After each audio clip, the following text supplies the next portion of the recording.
إن الحمد لله نحمده ونستعينه ونستغفره ونعوذ بالله من شرور أنفسنا ومن سيئات أعمالنا. من يهده الله فلا مضل له ومن يضلل فلا هادي له، وأشهد أن لا إله إلا الله وحده لا شريك له، وأشهد أن سيدنا وحبيبنا ومعلمنا وقدوتنا محمدًا رسول الله صلى الله عليه وسلم وعلى آله وأصحابه وعلى جميع من دعا بدعوته إلى يوم الدين. من يطع الله ورسوله فقد رشد واهتدى، ومن يعص الله ورسوله فقد غوى واعتدى، ولا يضر إلا نفسه ولا يضر الله شيئا. يا أيها الذين آمنوا اتقوا الله وقولوا قولا سديدا يصلح لكم أعمالكم ويغفر لكم ذنوبكم، ومن يطع الله ورسوله فقد فاز فوزا عظيما. اللهم اجعلنا من الفائزين. تقدموا لو تفضلتم وتكرمتم على إخوانكم، تقدموا إلى الأمام. Avancez s'il vous plaît pour vos frères qui sont au soleil, s'il vous plaît.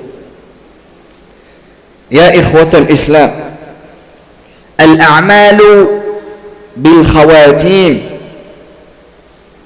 فمن ختم العمل بخير ختم له بخير، وكان الأجر عند الله عظيما. لذلك فإن أواخر رمضان يجتهد فيما لا يجتهد في أوله، فأيامه تنصرم وتنصرف كخطف البصر.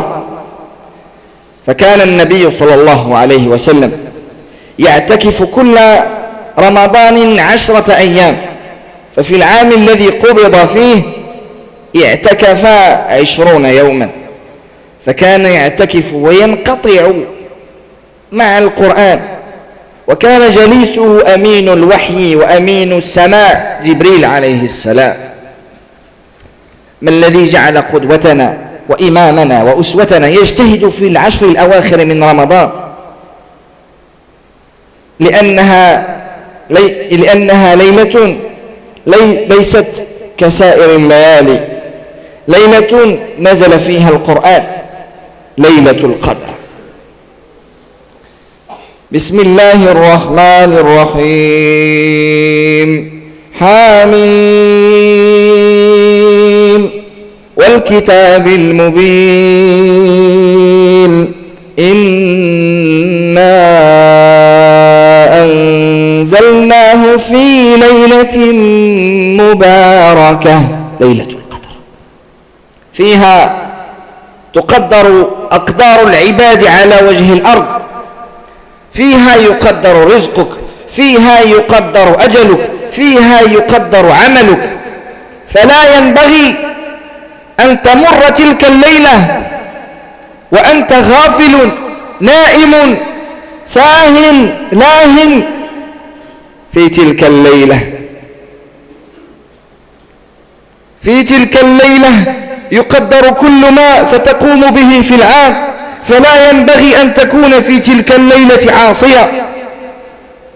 كيف تعصي ربك في تلك الليلة أو أن تتغافل عنه سبحانه؟ فعلى المسلم المؤمن أن يجتهد وأن يستمع إلى القرآن وأن يقرأ القرآن وأن يتدبر آياته وأن يتدارس آياته وأن يطبق القرآن في حياته.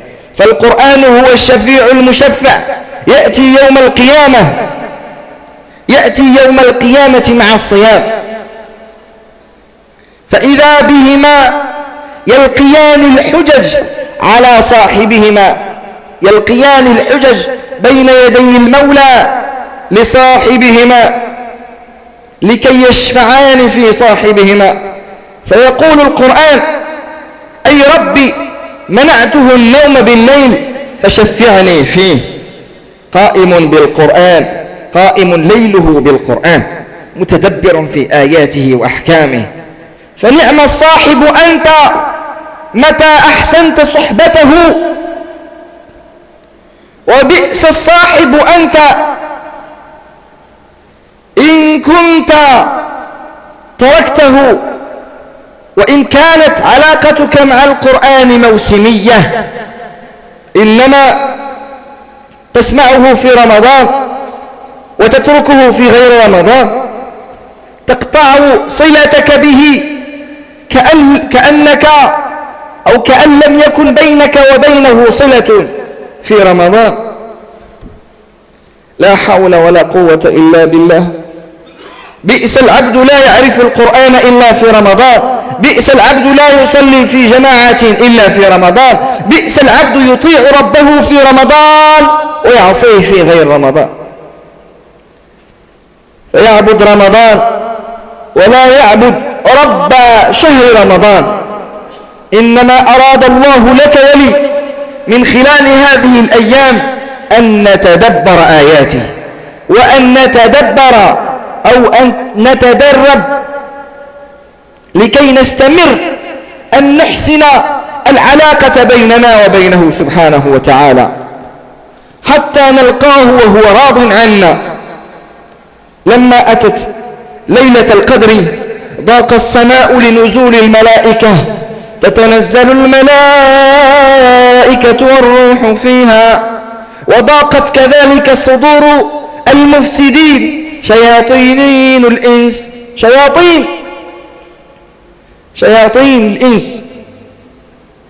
شياطين الإنس والجن يوحي بعضهم إلى بعض زخرف القول غرورا، يتعاونون فيما بينهم شياطين الإنس وشياطين الجن. فإذا جاءت ليلة القدر ضاقت صدورهم، ويعتز المسلم ويفرح لما يرى أو لما يرى هذا المنظر الجميل، لما يرى أن نساءنا وبناتنا تحجبن، لما يرى شيوخنا إلى المساجد توجهوا، لما يرى بأن المساجد امتلأت بالشباب يقرؤون القرآن ويدعون ربهم آناء الليل وأطراف النهار. الشباب يصلون ويعتكفون الشباب، والإسلام لا يأتي إلا بنصرة الشباب.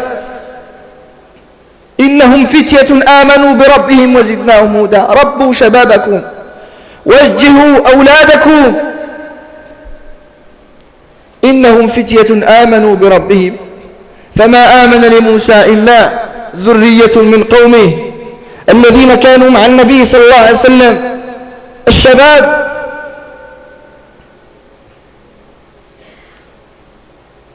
فلا تتركوا هذه العزة وهذا الفرح ينعدم وينحسر. من كان يريد العزة فلله العزة جميعا، ولله العزة ولرسوله وللمؤمنين ولكن المنافقين لا يعلمون. اللهم لا تجعلنا من المنافقين. بشرط أن نتمسك بإيماننا.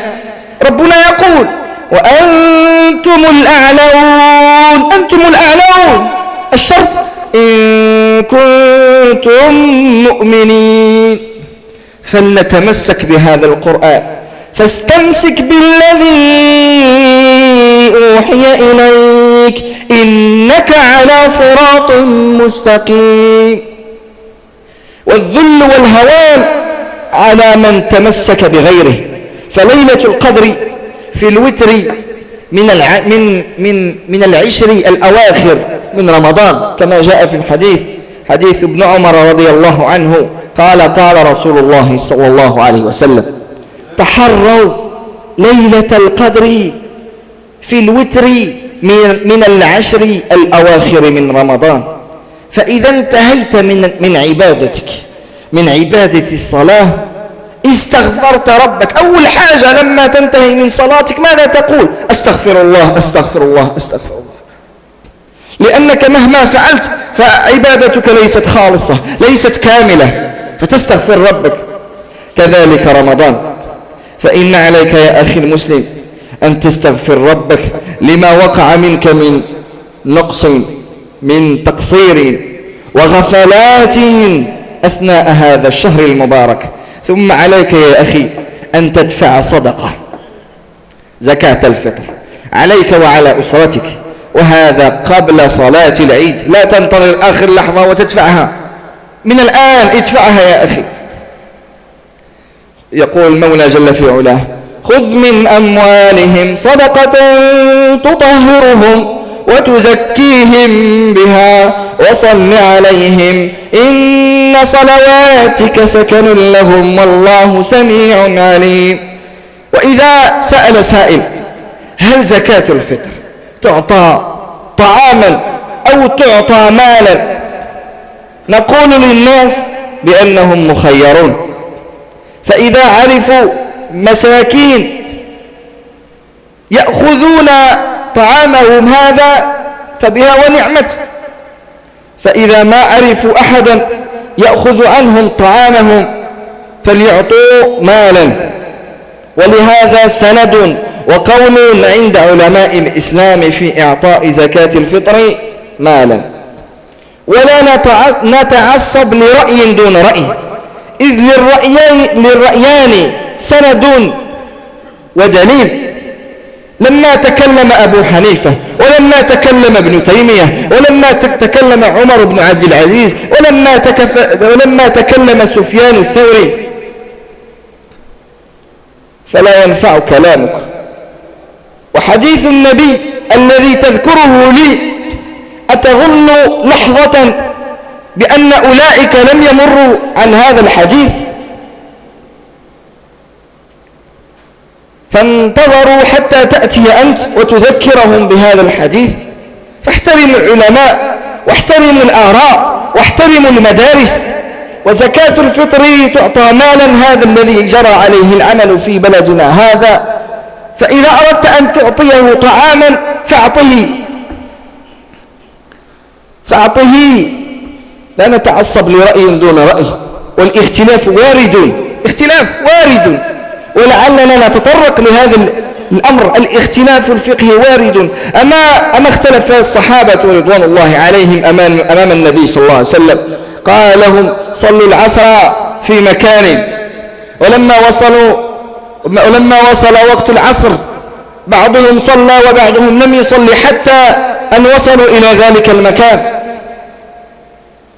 فلما وصلوا أمام النبي صلى الله عليه وسلم يحتكم أمامه، سكت النبي صلى الله عليه وسلم، وسكوته علامة رضا هنا. والخلاف وارد. أما اختلف نبي الله داود عليه السلام بنبي الله سليمان، وقال الله: ففهمناها سليمان وكلا آتينا حكما وعلما. فلا نتعصب لرأي، والاختلافات الفقهية لا تزيد شيئا في إيماننا، فابتعدوا عنها يا إخواني. كل واحد يتمسك برأيه الذي يظن والذي هو مقتنع به، ويبتعد عن الاختلافات.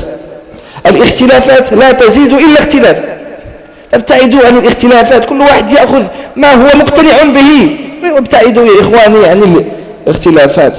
أقول قولي هذا وأستغفر الله لي ولكم ولسائر المسلمين أجمعين. هو الحي لا إله إلا هو فادعوه مخلصين له الدين. الحمد لله رب العالمين.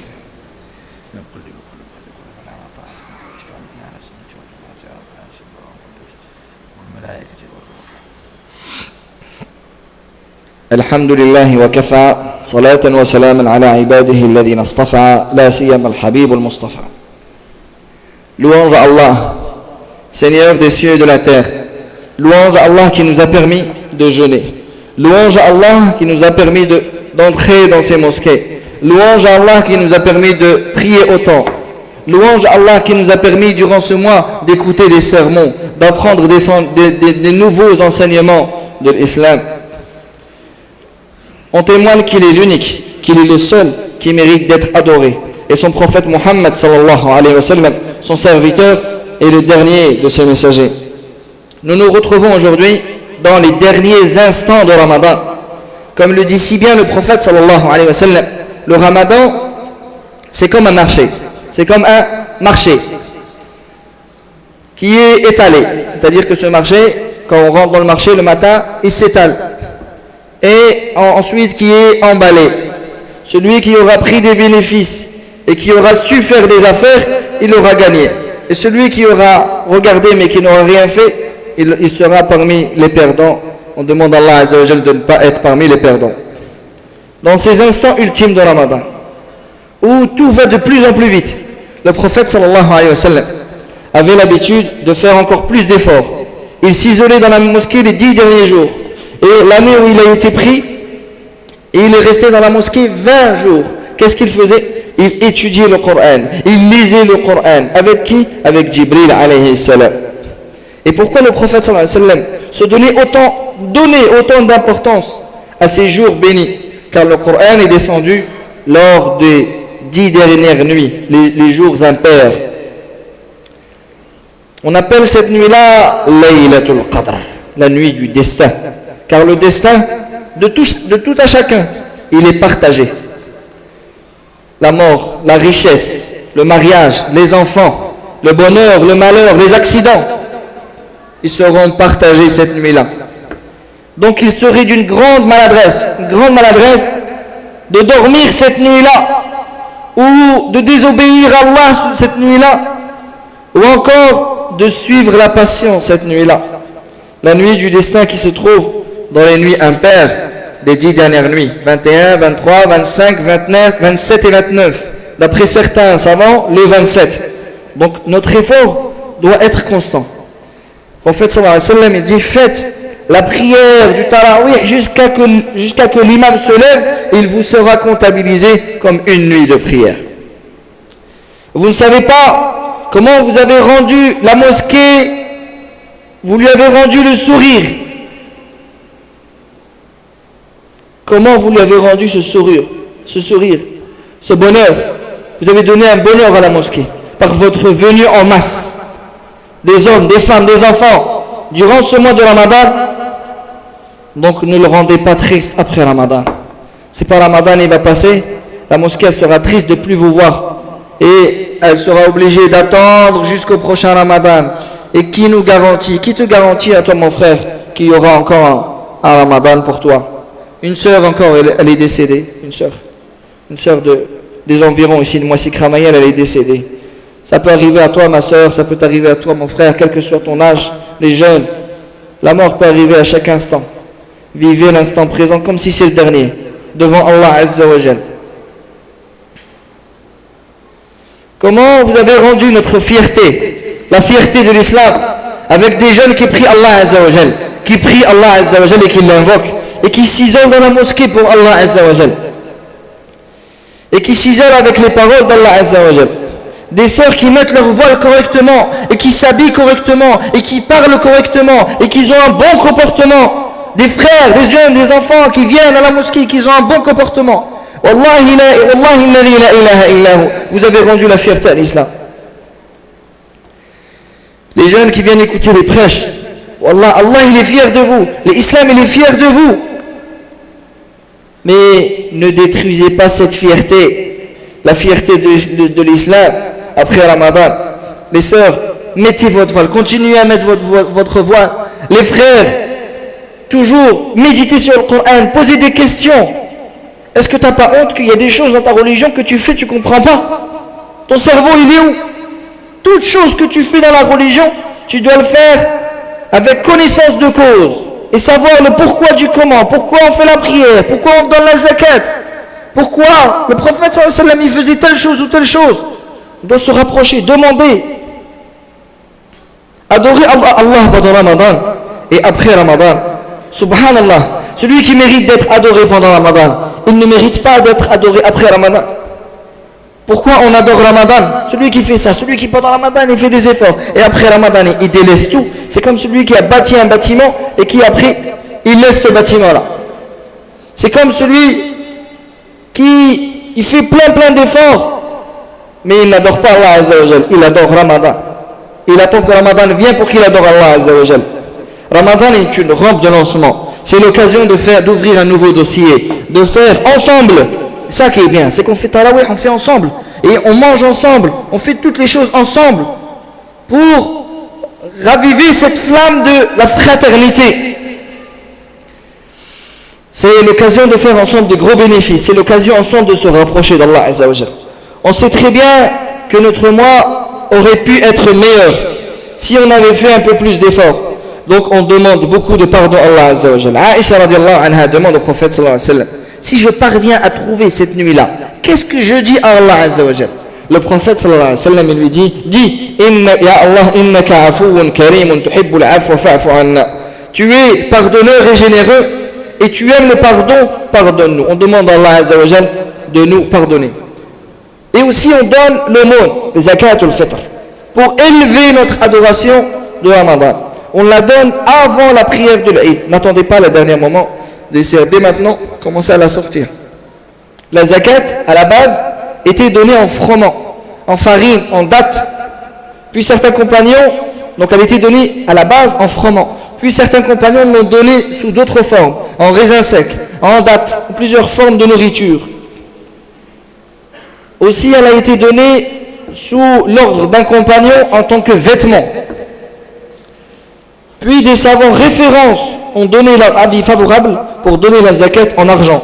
Des savants tels que Abu Hanifa radiallahu anhu, tels que Ibn Taymiyyah, tels que Sufyan al-Thawri, tels que Omar ibn Abdul Aziz, qui est appelé le 5e des califes à cause de sa justesse. Donc si tu connais un pauvre qui va prendre la nourriture, tant mieux pour toi. Donne-lui, qui va accepter. C'est pas tu vas lui donner la nourriture, il va la jeter. Dire que lui, il va l'accepter et il va être content. Parce que ça sert à quoi de donner zakat al-fitr? C'est pour rendre les gens heureux. Les gens qui n'ont pas, on va leur donner pour qu'ils soient heureux, pour qu'ils puissent fêter comme toi tu fêtes chez toi.